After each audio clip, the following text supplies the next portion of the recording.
Hey, hey, hey! Welcome to Live at Lunch, everyone. We're hoping you're having a great lunch. Thank you for joining us. We got Dom Bird, lead pastor, in the house. How you, Dom? Oh, I'm cold.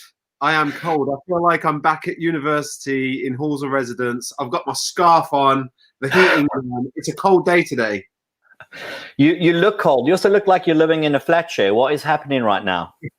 I do. It's like a house share, and I've got there's this beautiful girl that lives at this house with me, and then there's just three rogue blokes that kind of show up now and again, otherwise known as my children. Okay, oh man, that's great. So, big question, obviously, to kick it all. If you have just come on to the Live at Lunch show, we love having you here. Please do leave comments. We want to get them up. Let us know what you're having for lunch. Dom, in the last couple of days, what is the best lunch you've had? On Monday, what did I have Monday? Taco Bell in the evening. Come on. You know, like I'm endorsed by Taco Bell. I feel like I'm in that Mexican takeaway. Nice. But on Monday daytime, we went to the woods, went to the New Forest, and we took an absolute beast of a picnic. Because I don't know if there's anyone else like this. If the picnic's no good, I'm not excited about going anywhere. Like, really, I want to know there's Scotch eggs, like cocktail sausages, all of that jazz happening. Come on. That's got to be what it is. We got a couple of great messages coming through. Hey, Katie, it's great to see you. John saying that he's having beans on toast. Beans on toast. Can't go wrong. Just a reminder, for those of you who weren't tuning in last week, Adam Clark, we got to bring this in because it's important. He also eats beans for lunch in his car out of the tin using a business card. What is going on? It wasn't just beans. He said that he ate like stewed steak. And tuna, stewed steak and tuna straight out the tin. Congealed white fat on top of it. I mean, oh man. Just share a story about Adam Clark before we continue. Do it. Me and Adam used to go and play once a week. We used to go and play snooker at a local snooker hall, right? Which was always interesting because Adam's actually colorblind, right? So it's always easy to beat him because it always hit the wrong balls by accident, right? But aside from that, he bought this snooker cue, right? Yeah. And he says, I think it's quite a good make. And I said, well, what make is it? And he goes, oh, it's prune. I said, prune? I was like, I've never heard of prune. And he showed me the box, right? And I kid you not, it said Pro 1. And he thought he'd bought a snooker cue that was called prune. I was like, come on. Love that. Louise Bird, in reference to Adam Clark, he's an animal. Come on, let's keep it real. Yep. Kate is having homemade pancakes. Come on. Man, oh man. That's amazing. Katie Lurie, undecided about lunch. Taco Bell, Katie, don't get it for your kids. We got our kids Taco Bell. I have never eaten so much Taco Bell in my life. They absolutely hated it. What, they hated it? They absolutely hated it. And I was all like, that's cool. I will finish that Taco Bell right off. Oh man, my boys love Taco Bell. I love the fact that like John McDermott's having beans on toast. So it looks like I'm living in halls of residence. Yeah, but he's eating. Like he's in halls of residence. Beans on toast. Man, oh man. That's some funniness going on. Oh yes, Katie Lurie, I love Taco Bell. Come on, we should get sponsored. We should. I now love Katie Lurie. Sponsored by Taco Bell. Come on. Here's a little food hack for everybody, right? If you get your receipt from Taco Bell, okay, a really easy doddle survey, like takes about 30 seconds. You then get a number and you get 20% off your next order at Taco Bell, which is significant, right? And if you take your McDonald's slip, and I do this often, you take your McDonald's payment slip, you enter in the voucher code at the top, you go do their survey, they give you a little voucher code. Yeah. When you go back to McDonald's, you get a Big Mac and chips for $1.99. Oh. And they'll give you another slip. You know what? Loop it. Just loop it. I'm not sure we should bother talking about Sunday's message. I just think we should do food hacks because this is, honestly, this is the way to live right now.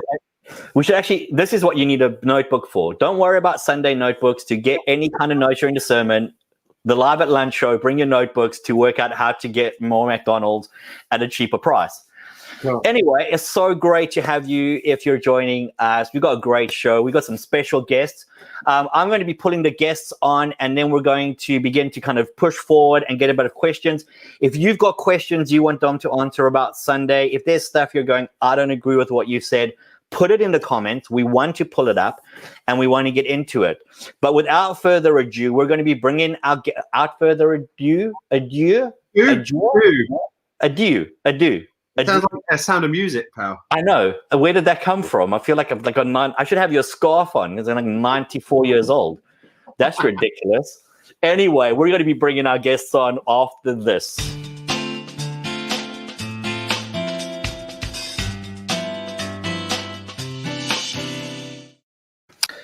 And we're back. Hannah in the house. Great worship leader. You would have seen her on Sunday Live often. And we've got still pregnant Sophie Parker also joining us, next gen pastor from Sunny on maternity. So kind of next gen, no longer next gen pastor, but about to have your own child on it. Hannah, how are you? All right, thank you. Yeah, not too bad. Cool. Having a good day? Yeah, that's right. Yeah, just quite a lazy day this morning. We did some work with the kids this morning, and now they're currently watching TV. What channel is it? Yeah. The God channel, yeah, Veggie Tales. TVN. We don't watch any secular telly at all. You know, it's just very holy children. So Hannah, we have to ask, what have you had for lunch today? So it's a good question because I don't think I've actually had lunch. I think I've just had a really late breakfast, I think. So, but anyway, I had toast. So that could be like a lunch. It could be a brunch. I don't know. But it's almost that. I think what happens is I don't actually have lunch because in my head, like lunchtime is 12 o'clock. I get the kids done. I get everything cut up. I make it all for them. And then when they've eaten, it's like in my brain, I kind of tick the box that says lunch. And then by 3 o'clock, I'm like starving. And then I'm like, that's when I realized I haven't eaten anything. So then I have my lunch kind of then. Oh, wow. Katie Lure is wondering if anybody wants to do a Taco Bell run for her. Just throwing that up there. Anybody wants to do that, get a hold of Katie. Also, Kate's never had Taco Bell. Yes, Dom. Well, first of all, can we please delete? She's never had Taco Bell. Can we delete her out of this group? That is not acceptable. Can I just ask Hannah then, if you have your lunch at 3 o'clock in the afternoon, what time do you have dinner? Like at 9 in the evening? No, so basically after 3 o'clock, then the kids have tea about 4:30. So by 5 o'clock, I'm like finishing their leftovers. Yeah, okay. And then I start thinking about mine and Pete's dinner. So start cooking it then eat that probably around 7 o'clock. Then 8 o'clock is kind of like, I don't know, pudding time. Then 9 o'clock is like wine and chocolate time. And then 10 o'clock is like, sometimes 10 o'clock is breakfast time. So, you know, as in like, like cereal. Sometimes I really fancy a Weetabix, like just before I go to bed. Weetabix? Yeah, I do. Like, Weetabix for me feels like an adhesive product. I don't feel like that's food. I feel like the Egyptians use it to build pyramids or something. No, you're eating it wrong then. You have to eat it straight away. Literally, as soon as you put the milk on, you've got to down it. Otherwise, you're right, it does get a little bit stuck. I find the only way to eat Weetabix is if you absolutely layer that bad boy with loads of sugar. And then don't you think you need to put about 8 Weet-Bix into a bowl to have any kind of fulfillment out of that thing? You're going, I have to buy 7 boxes of Weet-Bix a week just to kind of go, yeah, this is kind of working. That might just be you, Richard. I don't know about that. I'm listening to myself speak and thinking, hey, Sophie, so what are you having for lunch? I actually, after watching Adam's like horrific lunch choices last week, I thought I'd step it up a notch. So I had some cheese and crackers. Cheese. I like that. What kind of cheese? What kind of cheese? This is the most important question. What kind of cheese? Well, I only had cheddar, okay? I'm ashamed, but... Oh, Sophie, that's very mature. How do we get you off here? How do we remove you from what's going on here? We'll find a way. Oh, there we go. There we go. I can't believe it. You're eating for 2. So if this is licensed to go, what did you have for lunch? I had 2 double cheeseburgers. I made Jake go and get me Taco Bell. I phoned Lounge One and got them to do a delivery to my house. I mean, it's licensed to do that. You got a way excuse for that. It is tempting. I do feel like I have about 3 or 4 lunches. I had like Yeah. almond brownie, there may be some sweets, cereal bar. It's great. Coming out now. Yeah, really Yeah, healthy. how much longer, Sophie, do you have before you Before you how much die, longer if you before you die. push out your child? 3 weeks ish. Wow. 3 weeks, it's happening. I'd So like to just shout out to Jake and Sophie, if that's all right, because I've never known a couple so committed to their profession that, like, you know, their objective is to grow the kids' work of Sunny Hill, and they are doing that with so much like intentionality. Yeah, Really, they're sticking to it. we applaud you. Amazing. Thank you. Thank you. So if you're in the chat, we would love for you to be telling us what you're having for lunch, because we want to be able to get some ideas so we can say to Kate Leary, here are some great ideas for you to have lunch. But obviously, we're going to be getting into the Sunday message. And so before we get into the Sunday message, I'm going to just be quickly running a brief summation video just so you get a flavor and a reminder of what Dom was talking about. But if you didn't catch the message, you can catch it anytime you like. Go to sunnyhill.church and it will be under the message section. But here's just a little taste of what went down on Sunday in Dom's sermon. Racing is a great metaphor for life because essentially there's a start and there's an end. You were created to run and run well. You actually weren't made to carry sin. However, because of sin and its effects, we're born into a broken, dysfunctional world, and we are fundamentally broken and dysfunctional people, so we can't run the way we were born to. And this is the condition of humanity. Jesus ran the race I could never win, so that I could win the race I couldn't even run. The writer of Hebrews says, therefore, since we are surrounded by such a huge crowd of witnesses to the life of faith, i.e., all of these people in chapter 11, they're watching on. They're watching on right now. They're watching us run our race. Let us strip off every weight that slows us down. You can run free. Being holy in Leviticus, this is what you do. Run towards it. However, being holy in Hebrews is this is who you are. Run like it. Run like it. Welcome back, everyone. As a little summation of the message again, if you haven't heard the message, please go on to sunnyhill.church and you can catch Dom's message there. Other than that, some comments have been coming in about people's lunches. Danny Jackson, let me drop this on you. Boom. Pizza. Come on, Danny. Come on. Don't keep it to yourself. Yeah. I mean, yeah. Come on, you can judge someone based on their choice of pizza topping. Pineapple on a pizza. Sophie, yes or no? No. Yes. Hannah, yes or no? Yes. Don Bird. No chance. No flipping way. You've got to have pineapple on a pizza. There's that question, Richard. Would you sprinkle cheese on a fruit salad? No, but I wouldn't eat a fruit salad. That's a waste of time. I'd rather eat Wheat Bix. Yeah. You've never tried one of my fruit salads, mate. I have Terry's chocolate orange. I have rainbow sprinkled on top. The general 5 a day. Mingle say hello on our way to the New Forest. They're listening out. On their way to the New Forest. On our way to the New. I don't know how I read that, but I was like, what is working it out? Danny, you legend. Tesco finest ham and mushroom. Go downstairs, Danny. Oh yeah, mushroom, pineapple on that bad boy. Oh, no. Hannah, you know what I'm talking about. I can see it there. Katie Ford says Sophie is amazing. Thank you. Kate Upshaw, pineapple on anything savory. Love it. Wow. Like gammon. Are you like pineapple on a gammon type of people? Oh yeah, definitely. Pineapple on a gammon, 100%. Oh, Oh, no. so good. Hannah's sister, I don't know where Hannah is for everyone. Hannah's sister, right, Kerry Clark, she has grapes with a lasagna. And me. Grapes with a lasagna. I've never had it, Okay.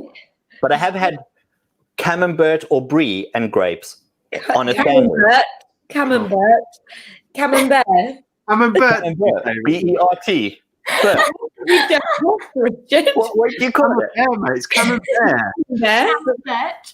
What's that? I mean, I'll go with Dom. He's like a 90-year-old man with his scarf on. So I'm going to go, fair enough. I'm going to trust you on that.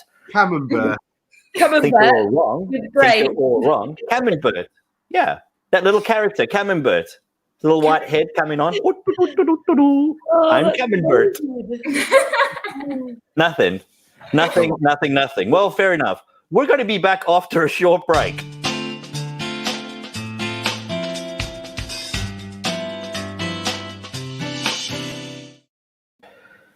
That After was being absolutely rinsed for how I pronounce Camembert, we're just going to be moving on right now. So, Dom, great message on Sunday. Thanks. And what we're wanting to do is we're going to push it a little bit. We want to get a little bit more kind of feisty, a little bit more controversial, and not in a bad way, but just to really push some of the thinking that emerged out on Sunday. So Hannah and Sophie, if you guys have got hard questions you want to hit Dom with, feel free to do that.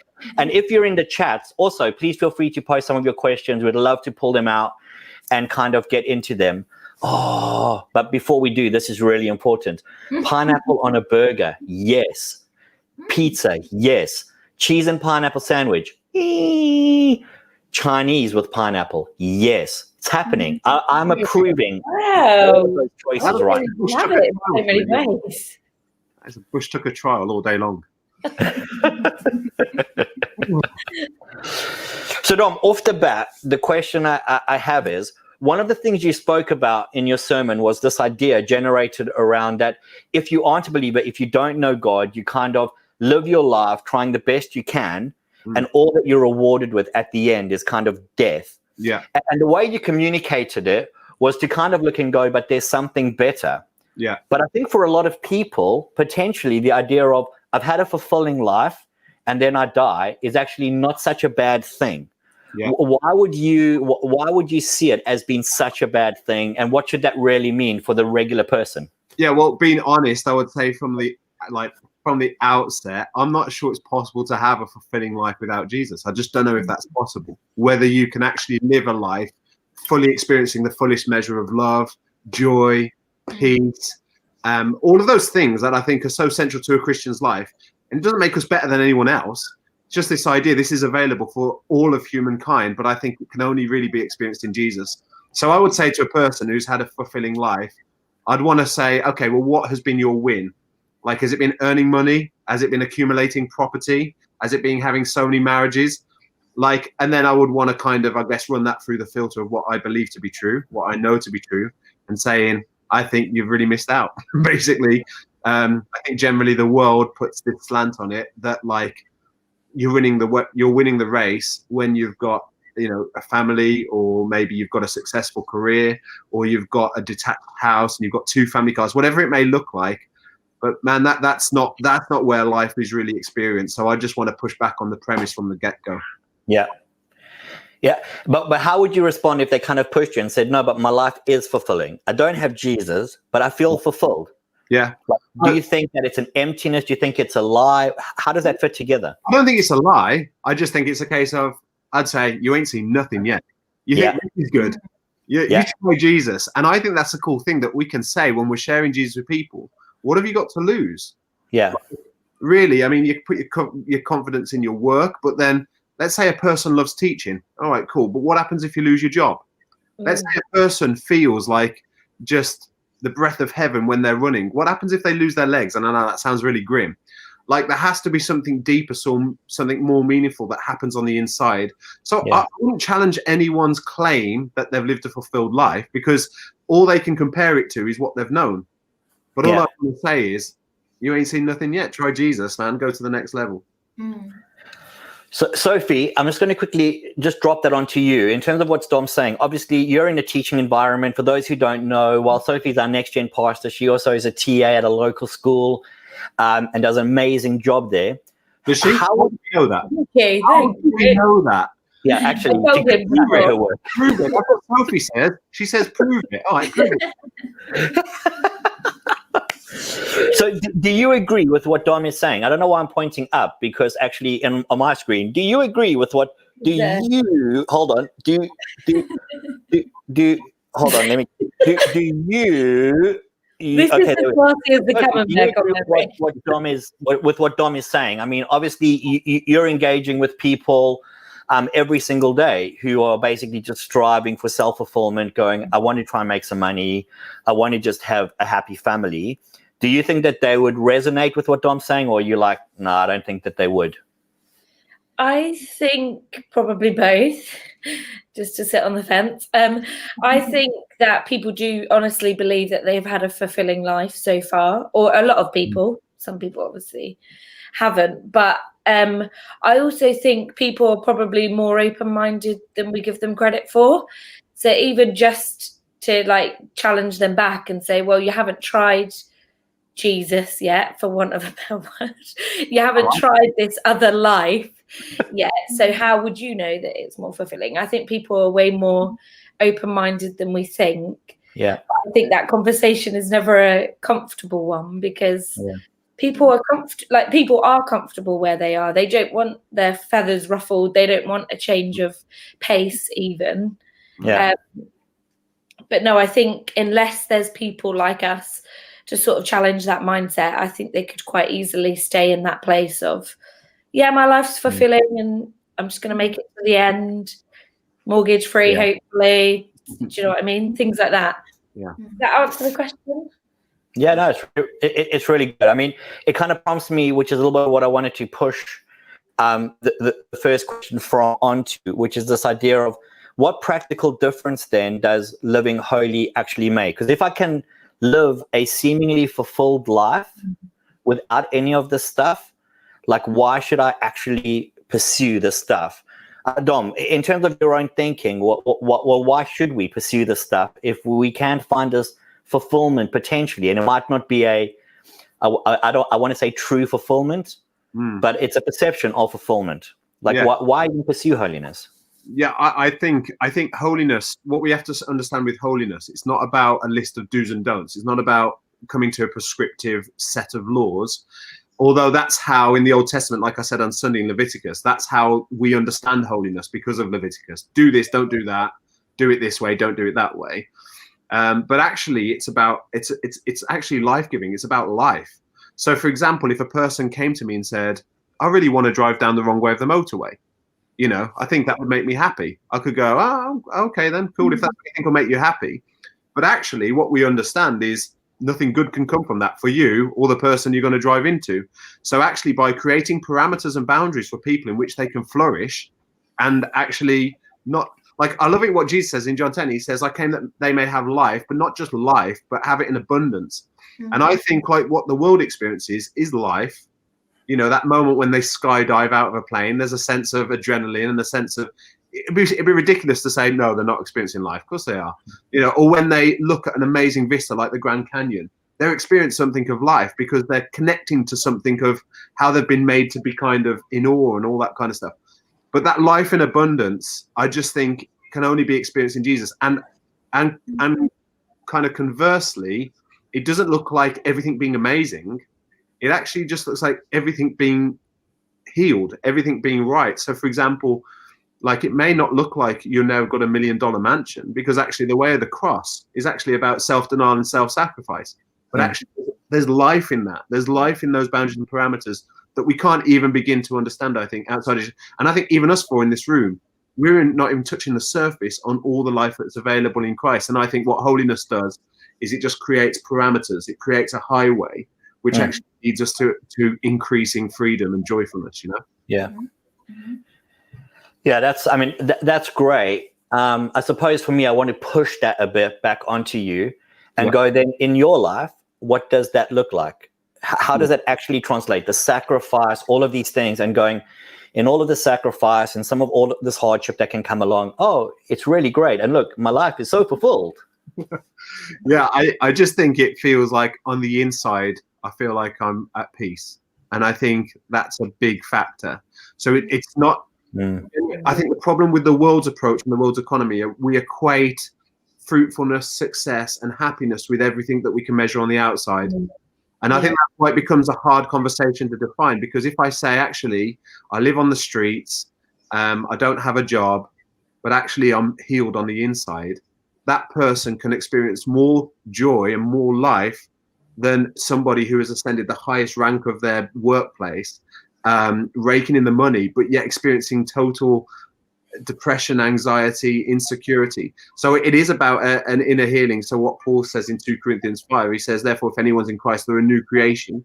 The old has gone, the new has come. In other words, fundamentally, they have been completely shifted from what they were to something. It's not just like a slight tweak and a slight evolution.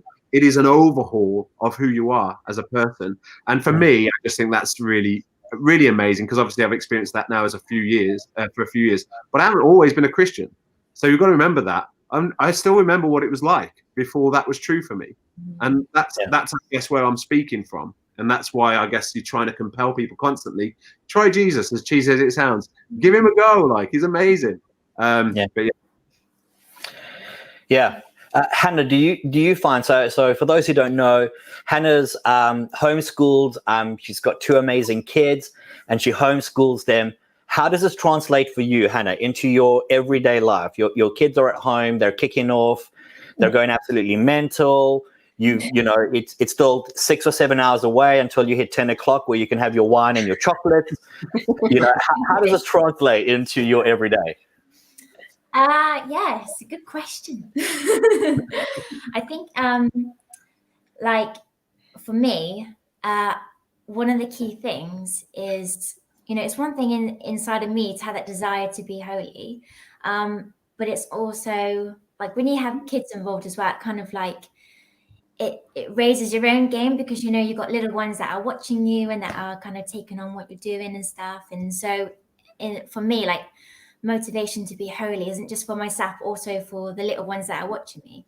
And I guess how it looks on a day-to-day basis, like with factoring in homeschooling and just general parenting and stuff, is, it's going to sound really like cliche whatever, but like trying to like be really in tune with the spirit. And, you know, like in those moments when the kids are kicking off and driving me crazy and stuff, and being aware of like my own like internal reaction to that, just trying to maintain that kind of like conversation with God in those moments and saying, you know, God, what can I do now? How should I behave now? How can I behave in a way that's going to, you know, maintain holiness, you know, without kind of like losing self-control and doing things that I regret. And and like for us in the kitchen, we've got on like a blackboard thing, we've got the fruit of the spirit written out, and I find that really helpful, because, you know, the fruit of the spirit, like, you know, is kind of like all the characters of as Christians, how we can be to kind of live a life that is holy. And so, you know, loving and you know, being joyful and patient and kind, and all these like reminders. So you know, it's kind of one thing to learn the memory verse, but to actually be really aware of it and think, how can I really show my children what the fruit of the spirit is, you know, and just kind of be. She stopped. I know. Just paused mid-sentence. You might just be having a joke with us. She's like, yeah. She's doing one of those little Zoom things. Oh, okay. It's all right. You come back. It's okay. You're back. Did I cut out, or was it just you did cut out as it got to the crescendo, and honestly, we were feeling just God moving. Dom was starting to tear up a bit. Sophie was like, "This is too much. It could go into labor." Boom! You just disappeared. It was harsh, Hannah. Yeah, that normally happens when I talk. Yeah. And that's how it manifests in my life. Yeah. I don't know where I stopped. So like. Yeah, no, you were just saying about the fruit of the spirit and how it's important for your girls to see you kind of embody that those attributes, you know, for them to learn. It's great. Yeah. I think that's a really helpful picture, Richard, if I can just say that, like, Hannah, you know, as a parent, and for parents listening, we know, obviously, Sophie's about to experience this, just if she's necking a Pepsi Max in a very ladylike way. You know, we know that parameters for kids are paramount to their flourishing. We just know that. We know that kids do better and feel more secure and more happy and content with life when there's clear, defined lines, right? And I guess like it's something I'm going to be touching on Sunday. At what point do we think that becomes unhelpful for a human? Like when you get to 18, is that no longer a helpful way to understand life? And the fact that actually, what if there are transcendent laws and transcendent parameters that a supreme being has established, which actually leads us to the best version of us? You know, just a thought. Yeah, I think it's great, and I think that one of the biggest struggles in that is people have a sense that if I'm pursuing holy, I can't be relatable, and as if relevance and holiness are opposing ideas. And I'm not too sure that they are. But if you are listening and you have some thoughts or you have some questions, please do post them in the comments. We'd love to pull those comments in. We're going to be back in 4 seconds, basically, because we're going to be doing the weird food fact. Woo! So I just wanted to take a moment to just look at a weird food fact. And I've got a question, and we'll throw it out to everybody, see if you can answer it. This is the weird food fact for this week. There are only 7 items at McDonald's that doesn't have sugar in them. Can you work out what they are? 7 items that don't have sugar in them. Milk. Nope. Gherkins. Serviettes. Yeah, well, serviettes. But if you're eating them, you're doing McDonald's wrong. The little salt sachets. And the salt sachets, but we're not counting the salt sachets. The salt sachets. Right, can we say the gherkins? No, so gherkins don't count. Chicken nugget. Chicken nuggets is one. Oh. No sugar. Patty's saying pickles. No, not the pickles. That's the same thing as a gherkin. So we've got chicken nuggets. Okay, here we go. 3 of them are beverages. Burger. No, burgers got salt in. 3 of them are beverages. Yeah, you said sugar. Water. Yeah, it has got no sugar in it. No sugar inside of it.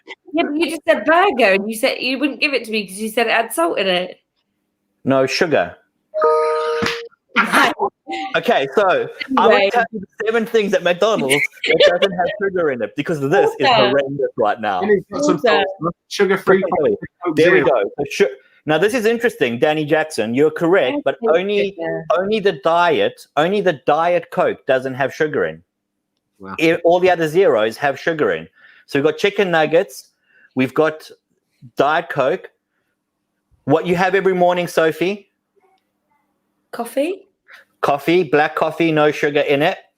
Iced tea, which I don't know why anybody would guess that, but iced tea has no sugar in it.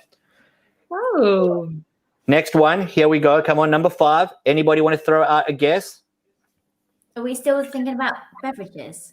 No, we've done the beverages. Iced tea, coffee, and Diet Coke. What about the like the pretend cheese in the burger? No, the pretend cheese. We're not talking about the individual items. Okay. The tea itself actually does have sugar in it, which is really interesting because I thought tea too. So thank you, Kate, but it does. I was going to say salad, but I think the salad has sugar in it. The salad has sugar in it. Really? The hash browns, no sugar in the hash browns. I like the hash I wouldn't browns. say that. No sugar in the fries. So they're chips. No sugar in the chips. Oh. Yep, hash browns. Excellent, Kate. And there's one more thing that doesn't have sugar in. And I found it really interesting. Muffin. No. I mean, let's be honest. But the sausage and egg McMuffin has no sugar in it. I thought we weren't going for individual items. Yeah, but then I had to because that's what I had on my list of the 7 I'm things. not competitive, but let's get the game rules. I mean, fish. The fish does have sugar in, Danny Jackson. The bacon roll has sugar in. See what I'm doing here, Sophie, is I'm just ignoring you. So what went horrendous as a segment, the Weird Food Facts horrendous segment, basically, that's unfolded, means that these are the 7 things at McDonald's that don't have sugar in. And if you caught what those are, good luck to you.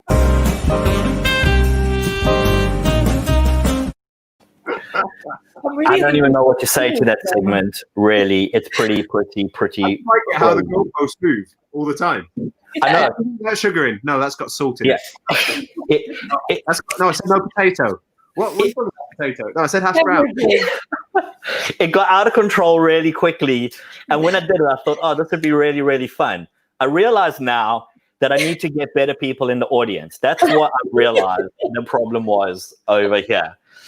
So one of the things I wanted to pick up was this idea of running the race. And I thought it was a really kind of interesting metaphor that you used about running the race and running the race to win. But towards the end of your sermon, you kind of said that actually the race that we're running, we've already won, and we should run in a way that shows that we're already winning. Yeah. How is this not just some kind of weirdly self-help mumbo jumbo? Yeah, well, I first of all, I have no issue with self-help mumbo jumbo. I think there are a lot of selves out there that need a lot of help out there. So I think the problem is like, so people who are cynical of self-help, I'm like, have you read the Bible? The whole thing in its entirety is given to help us. Like, it is what it is. So like, I think so much of Jesus' teaching, I'm not saying it's all about self-help and coaching, but ultimately the Sermon on the Mount is undeniable in the sense like it's trying to equip people to win in life. And to win in life means to win on God's basis of what the win is. Allow God to find the win and then flourish in that win. So, for example, if the world says, the more money you accumulate, the happier you'll be, and the Bible says actually it's better to give than to receive, we now understand that there's a more transcendent truth that trumps what the world is saying to us as fact. Does that make sense? Yeah. So actually, when we pursue the fact rather than the truth, it leads to more despair, more depression, because we get there, we're like, oh, it didn't work out. And ultimately, the whole time. So I would say, first of all, I have no issue with self-help, just as a bit of a side thing, right? Coming back to your question, I would say that what we need to understand is that, like, this whole idea of winning the race, it's about, like I just said, it's about winning according to God's version of winning. So how many people have I shared my faith with? How many people have I helped in life? How many people have I when I leave a legacy, it's not just about how much property do I leave for my kids. It's about, have I shown Jesus to them? Like Hannah was talking about, have I manifested the fruit of the Spirit? But I think part of the challenge with the whole premise of Hebrews 10, that passage I said, for God has made perfect forever those who are being made holy, is that, and this is a controversial question because it leaks into the once saved, always saved, challenging conversation. Not that I want to pick at that scab today. Is this idea, is that, are you only perfect as long as you're running the race? Does that make sense? Yeah. Only perfect as long as you are committed to the process of holiness. Because otherwise, the pitfall would be this idea. I prayed a prayer when I was 12, but now what I'm doing is I'm pursuing wild living. I'm smoking crack. I'm sleeping around. I'm murdering people left, right, and center. I'm just doing a whole heap of things that I know aren't great for me. But I prayed a prayer when I was 12. For me, I feel like those who have been made perfect kind of have embraced the fact that they are committing themselves to the progression of becoming more like Christ. And it doesn't mean that they always smash it out of the park. It doesn't mean that they don't ever cuss. It just means that on the whole, their life is in this direction of pursuit. And for me, the promise is perfection for those people. Does that make sense? It does. But how do you live that? Like, I get what you're saying as a concept and idea totally, and I'd agree with it. Yeah. But actually tomorrow, or when Hannah's looking and going, I'm having just the worst day ever, or Sophie's looking and going, I've just had a kid, I feel like everything is pulling from me. How's that idea of, how do you actually go, okay, right now in this moment, this is what it means. This is what I need to do. I mean, as Christian as it sounds, I have no better answer than say it's in the book. It's in the book, right? And I think, like, as Christians, we're still human. So what we want to find is a silver bullet that addresses our deepest worries, our deepest insecurities. And what people, it's like, I saw someone the other day on Instagram, right, who has lost like 4 stone since like April the 1st. And I was like, oh man. I messaged him. I was like, how do you do that? And what I'm praying he sends me back is, I've discovered this pill that's made in China, right? Not Wuhan, but anywhere else other than Wuhan. Family pill, right? And if you take it in the morning, you're going to lose weight. Because that's what everybody wants. Everybody wants a pill that is low commitment, low sacrifice but high reward. That's what everybody wants. This is human condition, right? And what he messaged back was, he says, I've downloaded this app, I track all of my calories, I exercise this much time every day, and I do 3 or 4 jogs on top of that a week, right? And immediately, oh, that's a shame, because I would have really liked to have lost in stone or something. Because for us, what we want is the quick fix. So when we talk about being holy, people think, what is it that I do? Do I just have to fast once a year? When actually you say, get into this, commit your life to the pursuit of understanding the truth that we're finding here. It's amazing how all of a sudden you don't even need to read the Old Testament to understand what's wrong. Your convictions become alive, and all of a sudden you get this inner sense of, I feel conflicted now when I say this, when I do that, when I watch that, because you're being conformed to the likeness of Christ. So it's actually being transformed from the inside out rather than from behaviors in, from the outside in. Does that make sense? Yeah, it does. It absolutely does. So, Sophie, what do you find? Do you find that to be true? Do you find that to be real for you, that there's an inner transformation affecting your outer action, or do you think it's the other way around? Yeah, I think it is mostly. I think, like Hannah was saying, being in tune with the Holy Spirit. So that sense of conviction, that sense of feeling different about something helps. I think we can ignore it. I think that is actually quite easy. But I think when we are in the place of where we want to pursue holiness, or when we are in a good place with God, where we are in a strong place in our relationship with God, I think the conviction falls more heavily. A funny story. One time, Jake and I went to watch a film, and I'm not kidding you, I'm sure I watched the trailer, but now I'm thinking I didn't. Anyway, we're sat in like the middle of this studio, like surrounded by all these women, and the most inappropriate film started. I was the one who suggested we go and see it, because I thought it was going to be really good, like girl power. And then we were like looking at each other. We were like, we need to leave. It's awful, but we're going to have to shuffle past all these people. Can I just say, Sophie, anything that starts with 50 Shades of anything. It wasn't that. I know that. It wasn't that. I won't say which one. But yeah, it was that moment of like, everyone's going to know we're leaving because it's awkward. I don't know. We could either sit here for the next hour and a half just because we don't want to embarrass ourselves for the next 20 seconds to leave, or we can make the decision, actually, this is making me feel really uncomfortable as a Christian. And we left. And we did make the decision to leave, and we felt a lot better for it. Also, we'd seen someone from church in the foyer and told them we were going to see this movie.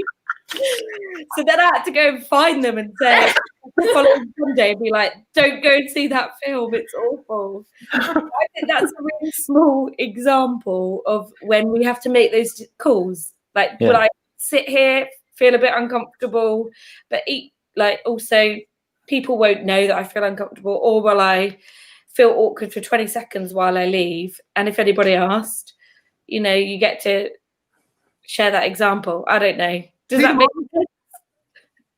That's great. Can I just add to that what Sophie said? Because I think it's actually really profound, and I think she knows how profound it is. Is that like holiness isn't just this like conceptual like angels in the clouds kind of thing. It sounds like that, but it really, it's about making just decisions all the time that really just enhance and preserve your walk with God. Not because it's fickle, but because we are. But it's the difference between going, I'm going to turn this off now. I'm not going to look at that. I'm going to separate myself from these relationships in my life. And like week 1 of Holy Joe series is holiness is about difference, but making different decisions to what you did last year. Like if you make different decisions to what you did last year, you're going to be better off coming into the end of into the next year. So I just think it's that simple. Habits, decisions, choices. Adam's got a great question, and I wanted to throw it up. What would you say to people who were living a fulfilling life previously, then turned to Jesus and have found their own personal circumstances ended up taking a downturn? I love Adam's skull eyes. So his questions are great. Congratulations, by the way. What's that? On Facebook, Adam and Joe have had their baby. Oh, hey, cool. congratulations. Congratulations. Yeah. That's amazing. If I remember rightly, Ava. Ava. Born on Saturday. Adam, just confirm that. Let us know the details. When was I'm that? sure it's Adam, please tell us if you have had a baby, and if you have, what their name could be, or else Sophie's Facebook stalked somebody, and that's just another story of what I shouldn't have done because of holiness. Sophie, when did they have a baby? I think it was Saturday, so he popped up a picture today. I saw it. Come on. Congratulations. Amazing. I just love that. Amazing. I just need to read that question because it is a good question. Yeah, I mean, to be honest, I think that's a really profound question. And I think that the promise of the gospel isn't that your life all of a sudden is like, Ava Grace. That's amazing. That's great. Congratulations, Adam and Chloe. We love you guys. We miss you guys. And praying God's best on you and your beautiful new daughter. Come on. Hopefully Jake and Sophie will have a son and we can do some arranged marriages. Yeah. Happy days.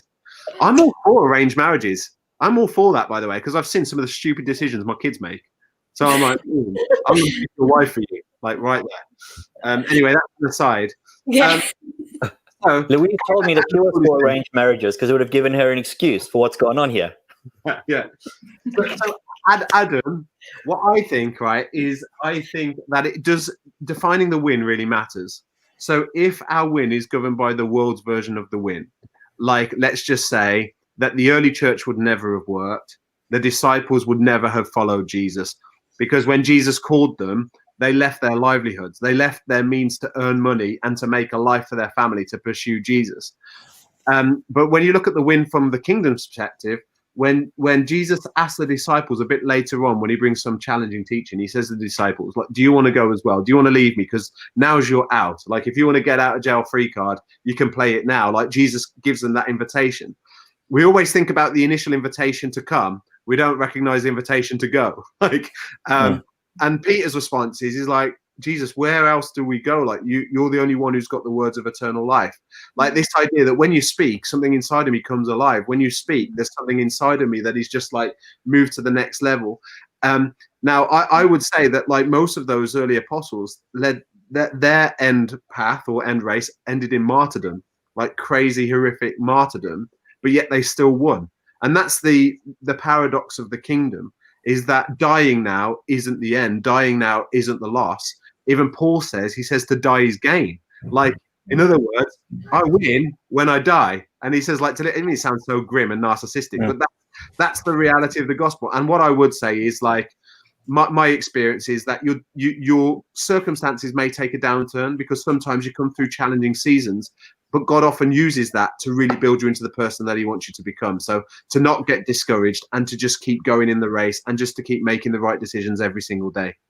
Yeah, that's great. That's great. Well, we're going to be coming back with our final kind of thoughts after this.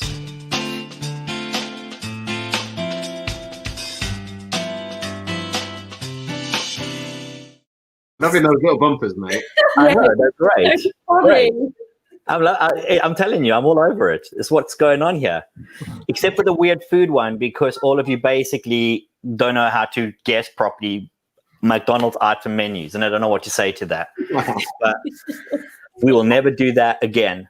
But if you have joined us for the Live at Lunch show, we've loved having it with you. Some more comments have come in. Some more questions have come in. Sorry we couldn't get to all of them. Hattie had a great question over Halloween. And should we be doing it as a witness or shouldn't we be doing it? I don't know if you have thoughts over that. If you do, or you want to carry it over to next week, that would be great.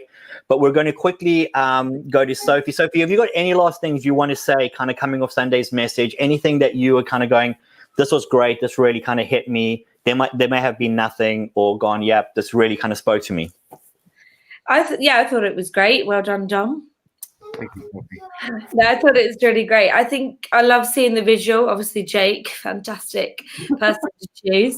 But I think, it's so true. We can so easily walk the race really slowly with all these burdens weighing us down. And actually, it's a simple decision.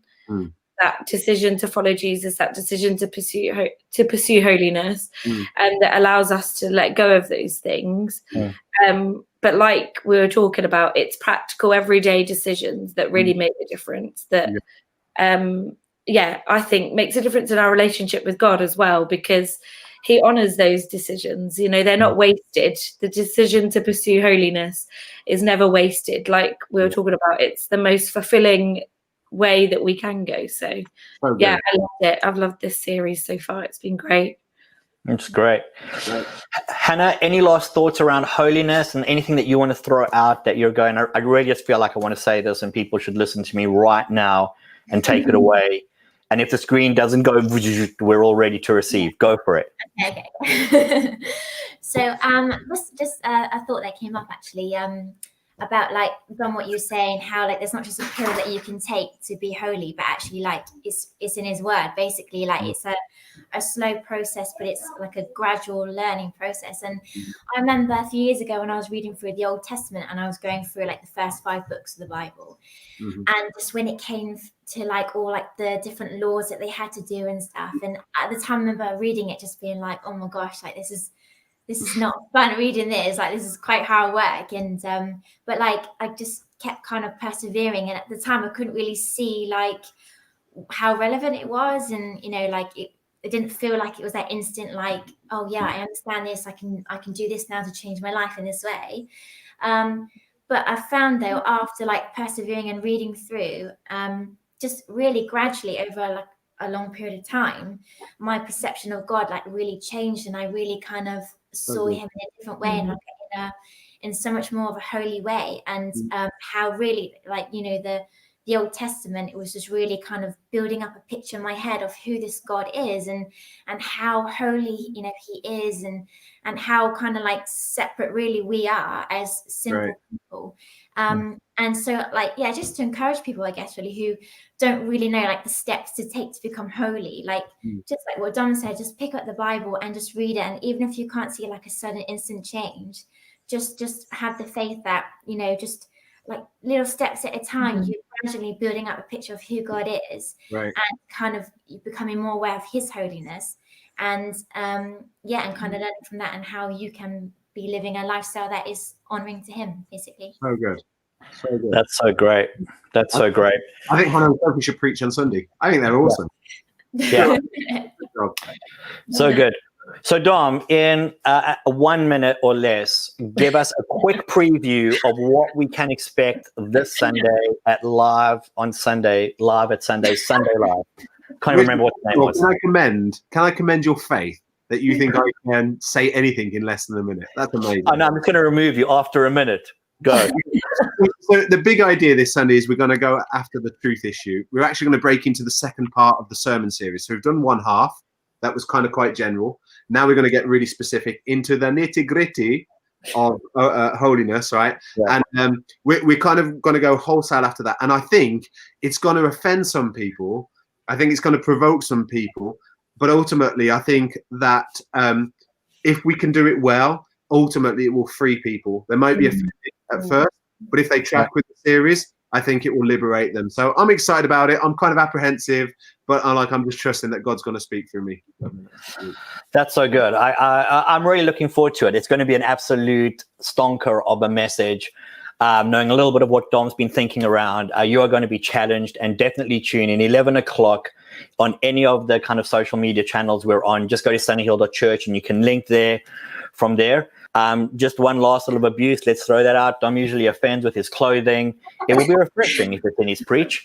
So, hey, look forward to. Absolutely going to what is going on right now? I don't even know what was happening there.